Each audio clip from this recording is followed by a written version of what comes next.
Hi, I'm Rick Kaler. Thanks for joining me. Many South Dakotans observe an annual holiday that isn't on the calendar in most other states. It's the mid-October opening weekend of pheasant hunting season. Opening day of deer season is an important event in the state as well. The effect of hunting on our state's economy is significant. A study commissioned by the South Dakota Game, Fish, and Parks Department in 2016 found that $1.3 billion was directly spent on outdoor recreation between October 2015 and October 2016. And the largest single portion of that spending, $683 million, came from hunting. Even more important, hunting is part of our state's culture. It's about family traditions, spending times outdoors with friends, and putting food on the table. It's also about respect for nature. Like other outdoor enthusiasts, hunters typically have an inherent respect for nature and a concern for the environment. Now, it's really hard for those not familiar with an outdoor culture to understand this. To many, hunting beautiful creatures like pheasants and deer, antelope, elk, just seems nonsensical and really cruel. Yet most hunters view hunting season as a time of harvesting what the land has provided, in much the same manner as those who hunted this land hundreds of years before them. Most hunters eat what they kill. Not only is game meat much more nutritious, it can be more economical than commercially raised animals. And for some South Dakotans, a freezer full of venison is an important part of feeding the family on a limited budget. Of course, the dollars and cents of hunting don't always make economic sense. My teenage son, for example, has followed a long-standing tradition and he became a hunter. His great-grandfather was a hunter. His grandfather was a hunter. They both hunted pheasants. I used to hunt deer.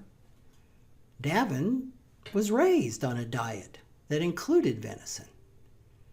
But Davin has decided to set a new standard in the family. He became a squirrel hunter. Yes, South Dakota has a statewide squirrel hunting season. It lasts from September through February with a daily limit of 5 animals. Now, this didn't set very well with my wife, who loves every squirrel and bunny that graces our property, but the benefit for those animals is we live in the city. So Davin found a place in the Black Hills to hunt, and when he came home, overjoyed that he shot his daily limit of squirrels, she put on her theater experience and acted just as excited as she possibly could for him. Davin and his buddy, as responsible hunters, decided to use every part of their harvest. They saved the squirrel meat for making jerky. They made knife sheaths from the pelts. And they harvested the tails to sell to a company that uses the fur for fishing lures.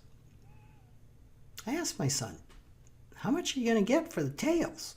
He proudly said 20 cents for perfect tails and 8 cents for damaged ones.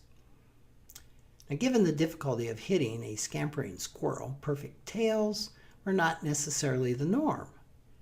Now, my mind, being a planner, quickly started a cost of goods sold analysis of the tails, totaling the expenses of the license, the gas, the gun, the shells. And I came up with a cost of $1.50 per tail. My encouragement was to start a new squirrel tail fad of some sort and sell the tails to his friends for $3 each. But I didn't realize there was a possibility for an even more lucrative market. Some of my friends and neighbors enjoy feeding songbirds throughout the winter. Many of them are tired of searching fruitlessly for squirrel-proof feeders. It's possible with the right marketing approach, that they could be persuaded to pay a bounty for every clever little feeder-raiding varmint removed from their yards. And the problem is, of course, they're going to have to live outside of the city limits. Well, such a business may not add noticeably to the economic impact of hunting in the Black Hills, but at least it could make squirrel hunting a little less expensive hobby. Thanks for joining me.